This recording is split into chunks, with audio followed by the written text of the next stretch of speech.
दोस्तों, मैं हूँ कमर सीमा और दोस्तों जिस तरह के आप देख रहे हैं मेरे साथ मौजूद हैं साजिद तारड़ साहब। तारड़ साहब, सबसे पहले तो आपके वक़्त का बहुत शुक्रिया sir. My pleasure, thank you so much. Tarar साहब, कल मैं आपकी एक ट्वीट देख रहा था। आपने अपने ट्विटर हैंडल पे एक ट्वीट की हुई थी जिसमें आपने बड़ी खूबसूरती से एक चीज़ मेंशन की और मुझे वो बात बड़े दिल को लगी कि पाकिस्तान जो है वो पिछले 40-50 साल मदरसों पे इन्वेस्टमेंट करता रहा। इंडिया जो है वो यूनिवर्सिटियाँ बनाता रहा। आज वो जो मदरसे हैं, उधर बच्चे जवान हो गए, उन बच्चों ने क्लैशनकोव पकड़ ली और हम उनको उनसे क्लैशनकोव छुड़ाते-छुड़ाते हमारी जो है ना, हम तरक्की की वो रास्ता ही भूल गए। और वो भारत है, वहाँ के बच्चे यूनिवर्सिटियों में पढ़ते रहे और आज वो तरक्की के रास्ते में चल पड़े। तारड़ साहब जी, हमसे भूल कहाँ हुई, हमसे चूक कहाँ हुई? हम क्यों अपना रास्ता भूल गए? आज़ादी तो इकट्ठे हासिल की थी। चीमा साहब, मैं इसका बल्कि थोड़ा-सा हिस्टोरिकल बैकग्राउंड बताऊँगा। तरीकाकार देखिए ना, एक आपकी डेस्टिनेशन जाना हो, आपने एक जगह से दूसरी डेस्टिनेशन, कोई शॉर्टकट लगाता है उसमें से, कोई कच्चे रास्ते से चला जाता है, कोई परमानेंट उसके बारे में सोचता है कि यार मैं वहाँ जाऊँगा और आना-जाना लगा रहेगा, तो मैंने अचीव किस तरह स्टेबल मुनासिब तरीके से कैसे जाना है। हमने शुरू से 1947 से, मैं ये थोड़ा-सा 1947 पे इसलिए ले जाना चाहूँगा कि हमारा स्टाइल उस वक़्त भी यही था। हमने उस वक़्त भी अमेरिका से या वेस्टर्न सिविलाइजेशन से पैसे बनाने की कोशिश की। केस पेश किया गया कि socialism is not aligned with इस्लाम। हमें पैसा दिया जाए ताकि रशिया का एक्सपेंशन ऑफ सोशलिज्म को रोका जाए। This started in 1947। हमारे लियाकत अली खां का जो पहला ट्रिप था, उसके अंदर ये डायलॉग हुआ कि socialism is not aligned with इस्लाम। हमें जमहूरियत इस्लाम के साथ अलाइंड है, हमें पैसा दिया जाए। ये उसी वक्त बातें शुरू हो गई।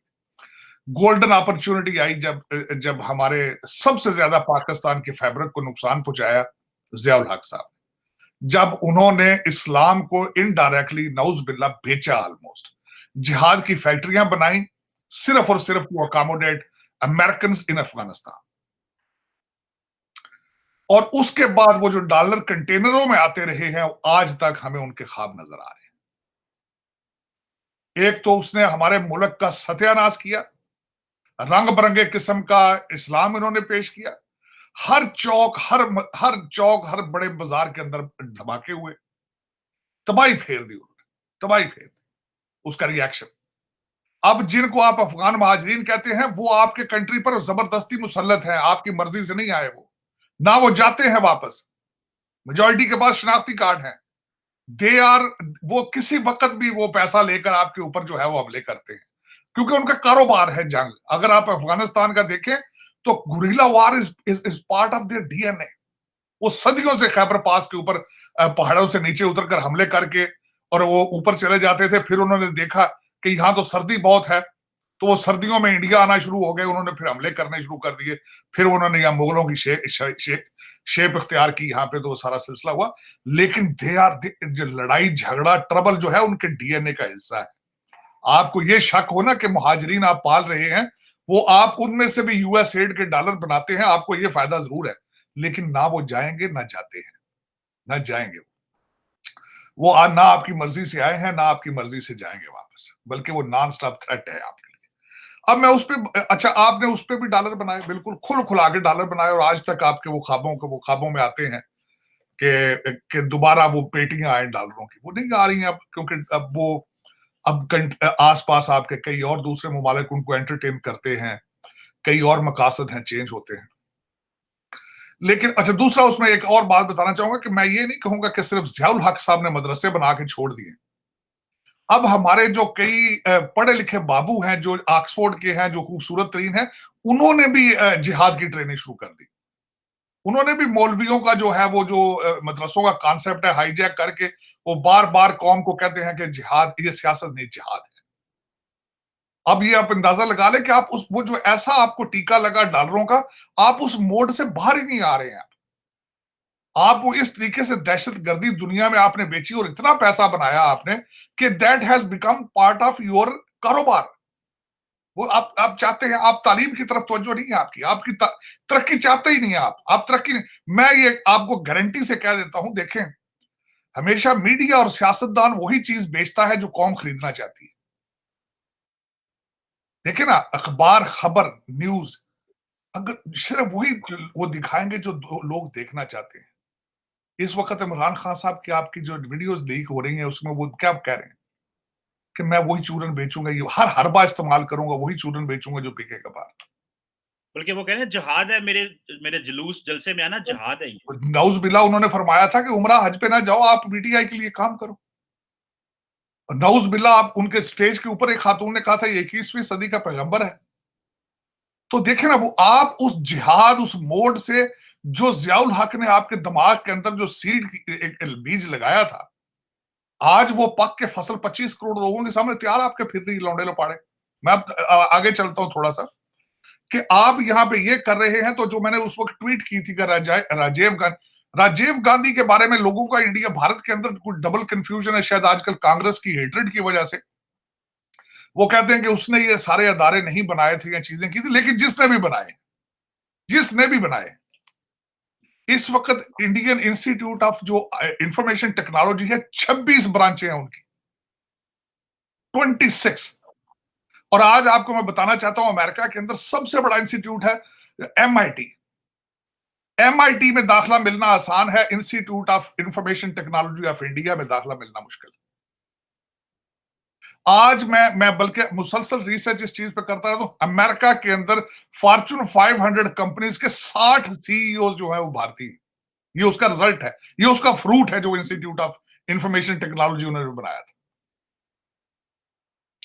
मेरा आप सोच, मैं सिर्फ थोड़ी चंद सीईओ बताना चाहूंगा। Google, Microsoft, IBM, FedEx, Gap, Twitter, Starbucks, Barclays, Chanel, Gap, Nokia, Pepsi.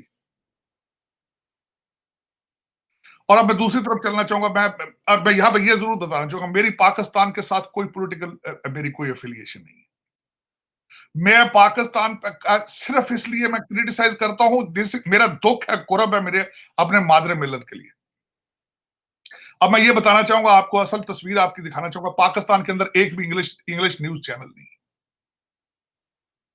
एक भी इंग्लिश न्यूज चैनल नहीं है। क्यों नहीं है? क्योंकि लोग डजंट हैव आईक्यू, लोग doesn't have familiarity with the language. देखे ना, लोगों के पास तालीम हो, जो बिक रहा हो तो लाजमी चैनल भी बना लेना, क्योंकि चैनल तो कारोबार है, लोग तो कारोबार। एक भी न्यूज चैनल इंग्लिश नहीं है वहां पे। बल्कि मैं सबसे बड़ी बात कर रहा हूं, इस वक्त आपके जो भाईजान हैकर हैं, वो अगर इंग्लिश में ट्वीट करते हैं तो जो मेरे एंकर भाई हैं, उनको सारा दिन पहले वो ट्रांसलेट करना पड़ती है। अब मैं दूसरी तरफ जाना चाहता हूं आपका, इस मिसालें आपको देना। एक इमरान खान साहब की हुकूमत आई थी, उसको कहा जाता था लंदन प्लान। लंदन में हमारे बाबा जी, कनेडियन जो बाबा जी थे, हमारे मजहबी पेशवा, वो भी कनाडा में आए थे। हमारे जो इस तहरीक के जो जनरल थे, आईएसआई के जहीरुल इस्लाम साहब, वो सारे अपने बच्चों को इकट्ठा लेकर के बैठ के थे लंदन में, उन्होंने प्लान किया था। आज फिर हमारी कौम के मुस्तकबिल का फैसला आज फिर लंदन में हो रहा है। कभी आपने सोचा है कि कभी बांग्लादेश का कोई लंदन प्लान बना हो, कभी भारत का कोई लंदन प्लान बना हो? आप देखें आपका किबला कहां है, आपका कैपिटल कहां है, इस्लामाबाद है या लंदन है? वही फैसले होते हैं ना हुकूमतों के, जहां जहां पावर होती है। वही फैसले इकट्ठे हुए जाते हैं ना जहां पे लोग कंफर्टेबल फील करते हैं फैसले करते हुए। तो वो इस्लामाबाद तो नहीं है, वो तो लंदन है। अब मैं जब इसके बारे में मजीद कभी पढ़ता रहता हूं इस वक्त, चीमा साहब, अफसोस वाली बात यह है कि इंडियन, कभी देखें आपने स्टूडेंट, तकरीबन 2 लाख स्टूडेंट अमेरिका में हर साल पढ़ने आता है, 2 लाख। और मेजॉरिटी आजकल पढ़ के वापस जा रही है।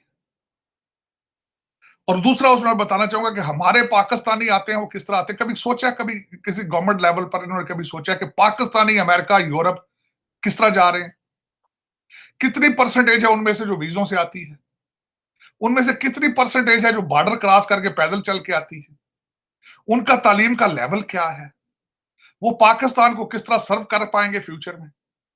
मैं इस जगह बैठा हूं, उनके दरमियान बैठा हूं, मुझे पता है कि मेजॉरिटी ऑफ देम जो यहां भी बैठे हैं, उनको पता ही नहीं है रिपब्लिकन पार्टी क्या है, डेमोक्रेट पार्टी के स्पेलिंग क्या है। वो पीटीआई के झंडे के पीछे चीखते फिर रहे हैं, क्योंकि तालीम ही नहीं है उनके अंदर।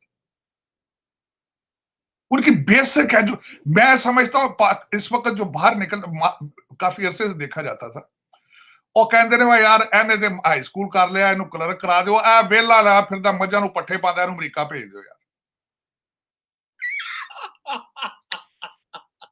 बिल्कुल सही बात किया आपने। अब वो जो ਵਿਹਲਾ ਮੱਝਾਂ ਨੂੰ ਪੱਠੇ ਪਾ ਰਿਹਾ, ਉਹਨੂੰ ਏਜੰਟ ਚੁੱਕ ਕੇ ਸੱਟਦਾ ਮੈਕਸੀਕੋ, ਡਿੱਗ 'ਚ ਪੈ ਕੇ ਇੱਥੇ ਆ ਜਾਂਦਾ। ਤੁਸੀਂ ਕਹਿੰਦੇ ਹੋ ਸੀਓ ਬਣੇ ਟਵਿੱਟਰ ਦਾ। वो डिफाइन करे ना। वो सारा दिन पीपल्स पार्टी को कहता पीपल पार्टी, नून लीग को कहता है नून लीग, या न्यूयॉर्क में वॉशिंगटन डीसी में नून लीग हो गई। और आके आप कहते हैं हमारा डायस्पोरा जो है वो is not performing as equal as Indian diaspora है। या तो कहें कि हम बिल्कुल बेवकूफ है, नाक में रोटियां डालते हैं, नजर ही कुछ नहीं आता। मुझसे हमेशा ये क्वेश्चन किया जाता है, ताड़ साहब why the Pakistani diaspora is not competing against the भारतीय डायस्पोरा। ओ यार डायस्पोरा की बात करो, ये डायस्पोरा वो पैदल चल चल के मंडी पहुंच जाते, मुंडे इटली पहुंच रहे हैं, ग्रीस पहुंच रहे हैं, तुसी कहंदे हो इन्हां डायस्पोरा, तुसी कहंदे हो पेप्सी दे सीईओ बनने, ये आईबीएम दे सीईओ बनन। आपने इन्वेस्टमेंट क्या की पाकिस्तान में? अब मैं पाकिस्तान की इन्वेस्टमेंट के बारे में बताना चाहता हूं। Pakistan Institute of Development Economics, PIDE जिसको कहा जाता है, उनकी इंफॉर्मेशन के हिसाब से आपके पाकिस्तान के अंदर इस वक्त जो पीएचडीज हैं 12% वो अनएम्प्लॉयड है। 12% PhDs in Pakistan they are unemployed. 31% of आपके यूथ इस वक्त total unemployed according to the PIDE. और दूसरा उसके बाद मैं आखिर पे जो आपने ओपनिंग जो है स्टेटमेंट उस पर मैं कहना चाहूंगा, हमारे जो इस वक्त लीडर हैं, हमारे जो डिसीजन मेकर्स हैं, बाजवा साहब, उन्होंने पीएमए एकेडमी के अंदर स्टेटमेंट दी है। उन्होंने कहा कि बिल्कुल किसी मुल्क को इजाजत नहीं दी जाएगी पाकिस्तान को डिस्टेबलाइज करने के लिए। बाजवा साहब आपकी स्टेटमेंट 1 साल लेट है। पाकिस्तान डिस्टेबलाइज हो चुका है, सूबे आपके फेडरेशन को छोड़ चुके हैं। इसको कहा क्या जाता है सिंपल लफ्जों में? इनस्टेबल। इसको कहा जाता है कि ये मुफ्त आपकी फेडरेशन ऑलमोस्ट टूटने के पास पहुंच चुकी। आई विश कि आपकी ये स्टेटमेंट एक साल पहले आती। इस वक्त आप जिस तरीके से ट्विटर पे लोग बैठे, वो जो 31% जो 12% पीएचडी, 21-32% मास्टर डिग्रियां ले घर बैठे, उनके 50-50 ट्विटर अकाउंट है, आपका नाम ले लेके आपको वो गालियां निकाल रहे हैं। और डिस्टेबलाइज हो चुका है क्योंकि हर देखें, अब मैं देखना चाहता हूं, मैंने अगले दिन मेरे नजर से गुजरा चीमा साहब कि 2 पार्टियां क्या कर रही हैं। एक पार्टी जो वो कस्में उठवा रही है अपने लोगों से कि इस्लामाबाद पे हमला करोगे, हाँ वो कहते हैं करेंगे। दूसरी पार्टी क्या कर रही है? दूसरी पार्टी ने फौज को कह दिया है कि जी आप आके इस्लामाबाद को संभाल लें, हमसे तो संभाला नहीं जाता। उन्होंने 3000 जो है वो शेल्स खरीद लिए हैं आंसू गैस के, बल्कि मेरी इंफॉर्मेशन के हिसाब से उन्होंने ड्रोन खरीद लिए हैं आंसू गैस चलाने के लिए। और उसके बाद ये है, आखिरी भी उन्होंने मैसेज भेज दिया है, उन्होंने कहा भाई जी अगर हमसे इन चीजों के साथ भी कंट्रोल ना हुआ तो गवर्नर राज लगा दिया जाएगा दोनों सूबों के।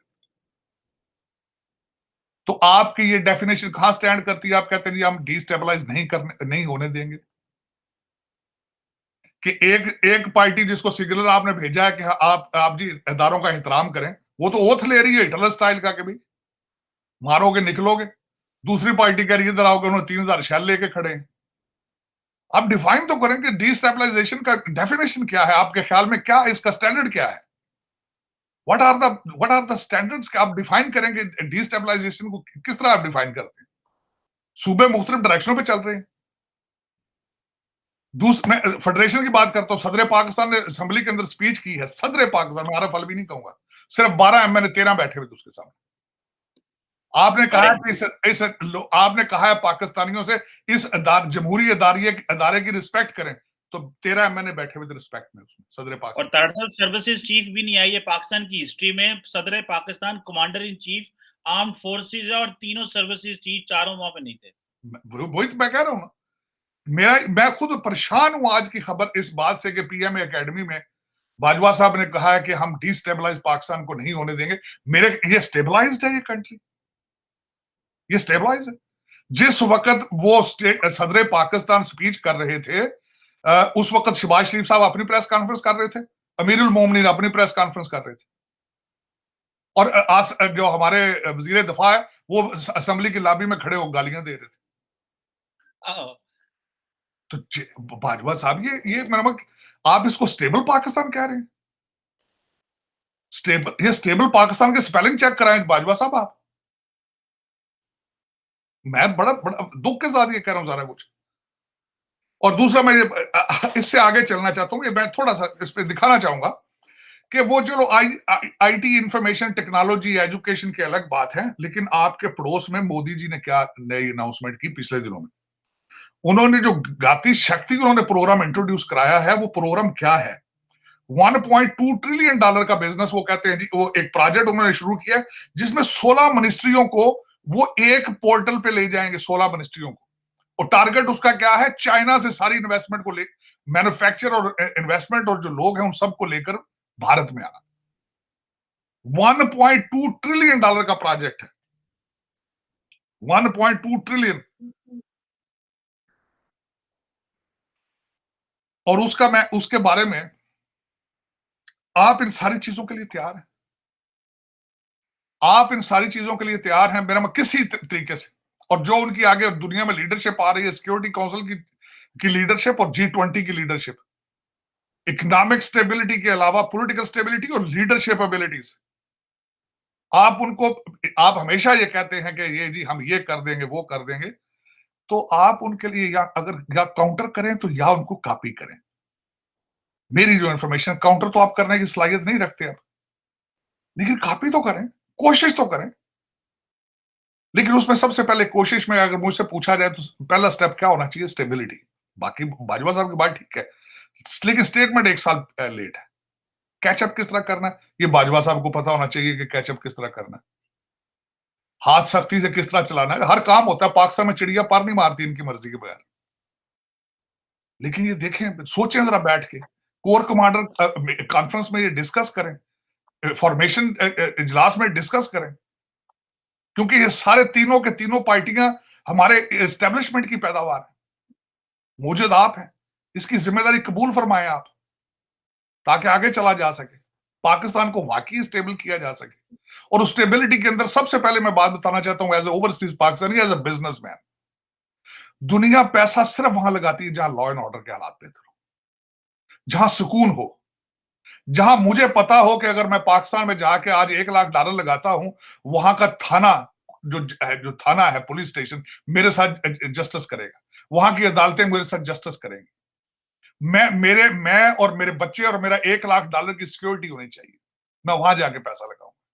ये थोक ना पकौड़े ना तड़ो ना, जिस तरह कह देंगे अपना अमीरुल मोमिनी साहब फरमा देंगे, मैं 5 लाख ओवरसीज पाकिस्तानी पकड़ के कान से ले आऊंगा, यहाँ को मुर्गा बना दूंगा, उनको पैसे ला।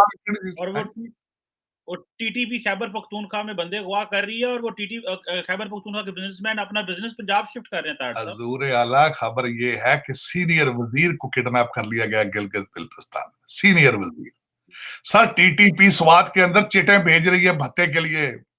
उन्होंने बदमाशी अपनी शुरू कर दी है, वो भत्ता रिसीव कर रहे हैं टीटीपी में। और वो आप वीडियो भूल चुके हैं जिसमें उन्होंने वो डीएसपी की टांग में गोली मारी थी और वो मेजर के हाथ पीछे बांध के बिठा के उन्होंने वीडियो बनाई थी। वो किस तरह डाइजेस्ट की गई है? वो मेरा ये क्वेश्चन है। ये आपकी लॉ एनफोर्समेंट, आपकी स्टैब्लिशमेंट ने वो वीडियो किस तरीके से हजम की है? मुझे यहां अफसोस हो रहा है वाशिंगटन डीसी में बैठ के। फिर कहते हैं वहां पाकिस्तान आके इन्वेस्टमेंट नहीं करेंगे। पाकिस्तानी आपके भाग रहे हैं वहां से पैसा लेके, आप हमें कहते हैं आके पैसा लगाएं। आप उनको तो रोक लें पहले, जो भाग रहे हैं वहां से डॉलर लेके। तो चीमा साहब, असल में दर हकीकत हर चीज शुरू होती है एक प्लान से। अगर कोई प्लान बनाए, कोई रोड मैप बनाए, कोई एक बिजनेस प्लान, कहते हैं business plan is just piece of paper without taking any step. जब तक उसकी तरफ आप स्टेप नहीं लेंगे, वो एक कागज का टुकड़ा है, चाहे $15 बिलियन का वो बिजनेस प्लान। लेकिन हमारा कोई इंस्टीट्यूशन, कोई ऐसा फर्दे वाहिद है जो ये चैलेंज कर रहा हो कि मैं स्टेप उठाऊंगा, पहला उठाए, उस डायरेक्शन पे चले, इंसाफ दे, अकाउंटेबिलिटी करे। कौम तड़प रही है अकाउंटेबिलिटी के लिए, कौम बेजार है रिश्वत और करप्शन के खिलाफ, लोग अनएम्प्लॉयमेंट से तड़प रहे। मैं आज 2 चीजें आखिरी जो ऐड करना चाहूंगा चीमा साहब 1 करोड़ बंदा और पॉवर्टी से नीचे जा चुका है according to the World Bank. आपकी जो मोदी ने आपकी क्रेडिट रेटिंग डाउनग्रेड कर दी। कोई हैज जो सोच रहा हो, कोई फिक्र में हो इसमें, कोई भी इस चीज को सीरियस ले रहा हो। और बाजवा साहब आपकी तकरीर का तो मेरा मकसद, आपकी तकरीर तो मेरे ख्याल में इतनी सख्त होनी ही नहीं चाहिए थी, क्योंकि आपका 1 महीना रह गया। देखिए ना, आपके आपके लफ्जों को कौन एक्सेप्ट करेगा जब जिस बंदे का रिटायरमेंट में 1 महीना रह गया और उसने कह दिया कि मैं जा रहा हूं। ये तो अगले आर्मी चीफ को आते ही बड़े कुछ सख्त इकदाम करने पड़ेंगे पाकिस्तान को स्टेबलाइज करने के लिए। और मेरी मिन्नत है उसके, मैं कहता हूं, आप कहते हैं चीमा साहब, मैं उसके पांव पड़ जाता हूं और पढ़ूंगा कि खुदारा पाकिस्तान में तालीम अकादमी के लिए कुछ करो और लॉ एंड ऑर्डर के लिए कुछ करो और सीरियस स्टेप्स लो। ये मादरे मिल्लत इस तरह हाथों से स्लिप हो रही है जिस तरह रेत हाथों से स्लिप होती है। वो 4 करोड़ लोगों के पास जाके बैठो, उनको दे कुछ नहीं सकते, उनके दरमियान बैठो। ये हेलीकॉप्टरों से तस्वीरें उनकी ना लो प्लीज, ये ना लो तस्वीरें हेलीकॉप्टरों से उनकी, उनके दरमियान जाके बैठो और सादे कपड़े पहन के जाओ। ग्लासेस और छतरियां लेके जाके बैठते हो, जब आपको हाथ मुंह पर रुमाल रख लेते हो कि मैं बू आती है उनसे, ये छोड़ दो। इंसानियत, इस्लाम और इंसानियत के ऊपर चीजों पे काम करो, इस्लाम को और इंसानियत को समझने की कोशिश करो मेरे ख्याल में। लेकिन ये कि चीमा साहब, मैं दुख है, अफसोस है, मैं क्योंकि पढ़ता रहता हूँ साउथ एशिया के बारे में नॉन स्टॉप, क्योंकि मेरा मादरे मिलत है। मैं regardless how hard I try, और I shouldn't try, I have a pride in it, my origin.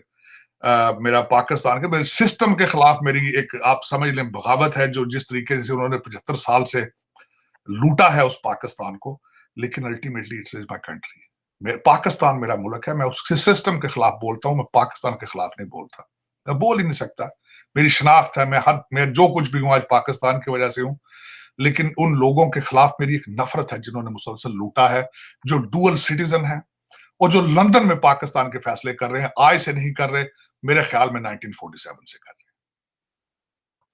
बिल्कुल ठीक है। डॉक्टर साहब, आपने बाजवा साहब की तकरीर का ज़िक्र किया, मैं थोड़ा-सा बात करना चाहता हूँ। मैंने तो वो तकरीर पूरी नहीं सुनी, मीडिया में ज़रूर पढ़ा है, लेकिन पाकिस्तान के साबिक़ एक एम्बेसडर है अब्दुल बासित साहब, उन्होंने एक ट्वीट की और कहा कि इस सारी स्पीच में आर्मी चीफ जनरल बाजवा ने कश्मीर का ज़िक्र नहीं किया। और दूसरा, अगर आप उस स्पीच को देखें, तो उसमें जो सबसे इम्पोर्टेंट चीज़ है, जो मेरी नज़र में आई, जो मैं चाहता हूँ कि आप इस पे बात करें, वो ये है कि बाजवा साहब ने कहा है कि भई भूख के खिलाफ जंग लड़नी है, अनएम्प्लॉयमेंट के खिलाफ जंग लड़नी है, पॉपुलेशन एक्सप्लोजन जो हमारे मुल्क में आबादी बढ़ रही है उसके खिलाफ जंग लड़नी है। तो आप क्या समझते हैं, नॉर्मली आर्मी चीफ जो होते हैं वो तो ट्रेडिशनल सिक्योरिटी की बात कर रहे हैं। आपकी रवायती जो security India, Pakistan, Afghanistan, domestic security की बात कर रहे हैं कि हमारी स्टेट ऑफ सिक्योरिटी क्या मुल्क के अंदर। एक तो वो चीज़ बताएँ कि ये जो एज़ पर बासित साहब के कश्मीर का ज़िक्र क्यों नहीं हुआ? आप क्या समझते हैं? क्या पाकिस्तान को इंडिया को ओवरच्योर्स दे रहा है? अभी नए-नए अमेरिका से होके आए हैं, अमेरिकन्स ने कहा है कि जो मैच्योरिटी शो करें, तो क्या ये एक वो रवश है? दूसरा, ये जो हंगर, अनएम्प्लॉयमेंट, पॉपुलेशन एक्सप्लोजन का ज़िक्र करना, क्या आप समझते हैं कि पाकिस्तान के जो आइंदा के चैलेंजेज़ हैं, वो ये हैं, जो बाजवा साहब डिस्कस कर रहे हैं? हैं। बिल्कुल, बाजवा साहब की ये जो तकरीर थी, एक सियासी तकरीर थी। ये एक फौजी तकरीर, फौजी इंस्टीट्यूशन में खड़े होकर करने वाली वो उनकी वो तकरीर नहीं थी। देखिए, मैं बताऊंगा, ये अगर जब इन्होंने बात की है, जमहूरी इदारों की बात की है कि इसकी इज्जत करें, ये आर्मी चीफ के डोमेन में नहीं आता। ये सियासी लीडरों का फर्ज बनता है कि सियासी इंस्टीट्यूशंस की रिस्पेक्ट के बारे में बात की जाए। इसी तरीके से खान साहब ने, बाजवा साहब ने जिस तरह फरमाया है हंगर के बारे में, ये फाइनेंस डिपार्टमेंट का फर्ज है, फाइनेंस मिनिस्टर की बात है। ये एक सियासी तकरीर थी, इसमें बेशक कोई शक नहीं। और इनको पता है, और अब मैं समझता हूं कि वो कहते हैं ना, ग्लब ऑफ है उनके भी, उन्हें भी पता है कि सारी दुनिया को पता है कि उन्होंने उनको कह दिया है कि अब वो ही फैसला करेंगे, वो ही पाकिस्तान को, उन्होंने कह दिया उनको कि वो अब पाकिस्तान के सारे खुल के बाहर आ जाएं, तो इनको बताएं बच्चों को कि यार बहुत हो गया यार, अब इस तरह करो, तुमने गाड़ी का शीशा भी तोड़ दिया है, तो अब इस तरह करो, कपड़े ना फाड़ो प्लीज, आप इस तरह करो कि अपने अपने ना कमरों में चले जाओ, जाके वहां पे ना जाके ट्विटर से खेलो, डैडी ने ये कह दिया। लेकिन उसमें ये है कि चीमा साहब, मसला ये है कि जो बात इन्होंने की है आज, भूख की है, फलां की, ओए बाजवा साहब, एक गल्लां पुरानियां ने, ये सारे नु पता जे, हर एक बंदे को पता है कि आपके, हर पाकिस्तानी को पता है कि आपके आपके हालात क्या है। कोई रोड मैप दें इनको हजूर, इनके सामने रखें, अगले महीने ये अगले हफ्ते ये स्टेप उठाया जाएगा, 2 हफ्ते बाद ये स्टेप उठाया जाएगा, महीने बाद ये किया जाएगा। ये जो आपने सियासी तकरीर की है कि जेआईटी बना दी गई है, सख्त इकदाम कर लिए गए हैं, हम इसको बर्दाश्त नहीं करेंगे, हम इसका मुंह तोड़ जवाब देंगे, हम ये बाजवा साहब, हर एक अखबारी लफ्ज ने लोग की पक के कान सुन के, इनको डायरेक्शन दें, इनके सामने ये नक्शा रखें। इनको चाहिए अगर भूख खत्म करनी है तो इंपोर्ट एक्सपोर्ट की बात करते, बिजली की सब्सिडी देने की बात करते, इंडस्ट्री को, लॉ एंड ऑर्डर को किस तरह कंट्रोल करना है, को रोड मैप उसके सामने रखते। ये अखबारी गल्ला है बाजवा साहब, मैंने इसीलिए तो आपको कहा ये एक सियासी तकरीर थी। ये सिर्फ सिग्नल एक बच्चे को देना था जो गिरबान पकड़ बैठा है अपने बाप का, सिर्फ उसको एक सिग्नल देना था, बासकार यार बासकार, उसको एक बताना था कि यार enough is enough, red line, you are getting to the red line. लेकिन ये जो बातें, ये दूसरी लवाजमात है ना, जब आप बात करते हैं पाकिस्तान में स्टेबिलिटी, ये साथ उसके लुक में आ जाते हैं। चीमा साहब, आपको नहीं पता कि बाजवा साहब को नहीं पता पाकिस्तान बैंकरप्सी के सर पे पहुंचा हुआ है, फॉरेन रिजर्व आपके सिर्फ 8 बिलियन रह गए, पता नहीं उनको? पता? कोई मसला उन्होंने हल बताया इसका? नहीं। कोई हल है उनके पास? नहीं, कोई नहीं। तो सियासी तकरीर थी ये, बस। जिस तरह अलवी साहब ने, हमारे सदर पाकिस्तान ने कह दिया जी IMF का बड़ा अच्छा पैकेज था, उसके साथ हमारे दोस्त ममालिक ने भी चंदा दे दिया है, हम तो भी सड़क पे फकीर बैठे हुए हैं, लोग वो कहते हैं जो दे उसका भी भला, जो ना दे उसका भी भला, अल्लाह ਦੇ ਨਾਂ ਤੇ ਕਹਿੰਦੇ ਦੇ ਜਾਓ, ਕੀ ਫਰਕ ਹੈ। ਆਂਦੇ ਤੁਸੀਂ ਇੱਥੇ ਇੱਕ ਇੱਟ ਲਵਾਓਗੇ, ਉੱਥੇ लंदन च 5 ਇੱਟਾਂ ਲੱਗਣਗੀਆਂ। वो पहले मौलवियों को मैं बचपन से सुनता था, वो कहते जरा यहाँ एक ईंट मस्जिद में लगाएगा, जन्नत में 10 ईंटें लगेंगी। हमने अब जन्नत छोड़ दी है, हम कहते हैं यहाँ जो $1 देगा उसके $5 लंदन में लगेंगे। तो इस वक्त तो लंदन प्लान है, बाजवा साहब भी रुके हैं वहां पे लंदन में, मीटिंगें हुई हैं। हमारे पंजाब के चीफ मिनिस्टर साहब भी, कुछ लोग कहते हैं हनीमून में गए हैं, कुछ कहते हैं मुलाकातें करने गए हैं, वो भी वहां बैठे हैं, उनकी साथ टीम शीम भी सारी साथ लेकर गए हैं वो, और बाजवा साहब भी अपने फुल फ्लैज टीम लेकर जहाज में घूम रहे हैं। लग नहीं रहा वैसे जाती तौर पर बताएं कि रिटायर होने वाला बंदा मेरा इतनी इंपॉर्टेंट मीटिंग्स कर रहा हो दुनिया के अंदर, और ये फेयरवेल ट्रिप नहीं लग रहा था मेरी नजर। देखें, क्योंकि फैसला जो पाकिस्तान के मुकद्दर के फैसले सिर्फ इस वक्त 2 इंसानों के हाथ में है, एक हमारे हैकर भाईजान है और दूसरे अगले आर्मी चीफ। अब वो कौन है आर्मी चीफ और हैकर भाईजान हमें कहां तक लेके जाते हैं, और हमारे आर्मी वाले मेरे जो अजीज हैं, बुजुर्ग हैं, जो हमारे रूलर हैं, वो हमें कहां तक लेकर जाते हैं। ये दो लोग बहुत इंपॉर्टेंट है इस वक्त पाकिस्तान के मुकद्दर का फैसला करने के लिए। सही कह रहे हैं तार साहब, ये तो। लेकिन बाजवा साहब, तार साहब मैं आपको बता दूं, वो जा रहे हैं।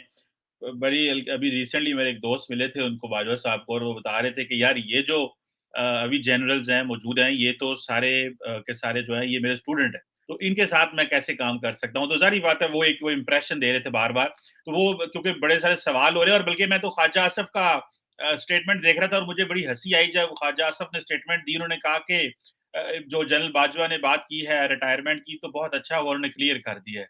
तो मतलब मुझे तो देख के सुन के हंसी आई। मैंने कहा ये खुद ही कह रहे हैं कि ठीक है आपने रिटायर होना है तो हो जाए, हम तो नहीं कहते आप रिटायर हो। चीमा साहब, इसके बारे में मैं हमारे एक और बहुत बड़े रहनुमा हैं जो बिलावल भुट्टो के सामने खड़े होते हैं, 80 साल उनकी उम्र है, एतजाज आसन साहब। उनकी फरमान है, वो कहते हैं पाकिस्तान एक ऐसा मुल्क है जहां पे सिर्फ माजी को प्रेडिक्ट किया जा सकता है, मुस्तकबिल को प्रेडिक्ट नहीं किया जा सकता।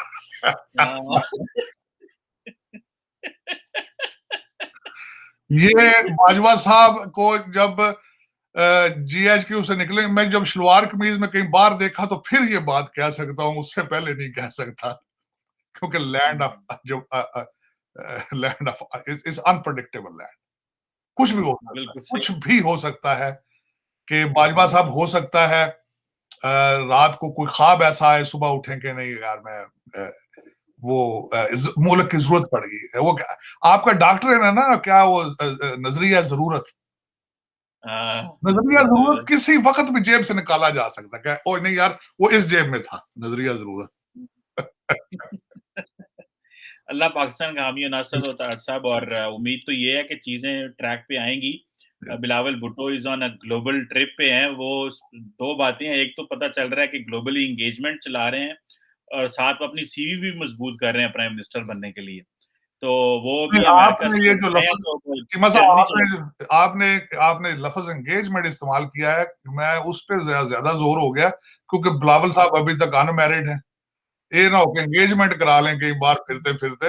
लेकिन ये है कि चीमा साहब, मुझे वो अभी तक मैं जिंदगी में इतना मायूस नहीं हुआ पाकिस्तान के बारे में जितना अब मायूस हूँ। घिरा पड़ा है, और मैंने आज तक सूबों को इस तरह बिहेव करते भी नहीं देखा जिस तरह आज सूबे बिहेव कर रहे हैं। और एक इतना पावरफुल और पॉपुलर लीडर इस बुरे तरीके से पाकिस्तान को थ्रेट करते भी नहीं देखा आफ्टर भुट्टो's पॉपुलैरिटी, आफ्टर भुट्टो।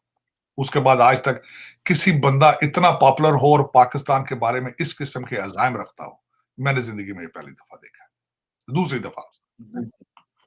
बिल्कुल सही कह रहे हैं तार साहब, ये बड़ा एक लम्हा फ़िक्रिया है और उम्मीद है चीज़ें बेहतर होंगी। Thank you very much Sajid तार साहब sir, it's always a pleasure talking you. बड़ी मेहरबानी सर। जिंदाबाद, थैंक यू।